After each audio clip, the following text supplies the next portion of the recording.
সরকার দেখেছি আমরা ভিন দেশের ইশারায় বাংলাদেশের শিক্ষা ব্যবস্থা, বাংলাদেশের প্রজন্ম তাদেরকে যাতে মেধাশূন্য করে বাংলাদেশ এবং জাতিকে যাতে অকার্যকর করা যায়, দুর্বল করা যায়, সে পদক্ষেপ অতীতে স্বৈরাচারীরা নিয়েছিল, ওনারা সে পথ ধরেছে।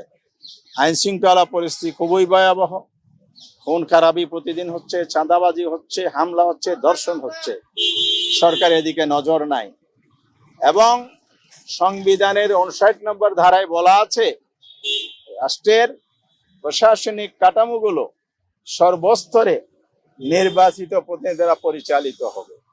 কিন্তু এই সরকার দলীয় লোকদেরকে প্রশাসক নিয়োগ করে গণতান্ত্রিক দ্বারা নির্বাচনের দ্বারা বন্ধ করে দিয়েছে বা বিলম্বিত করছে।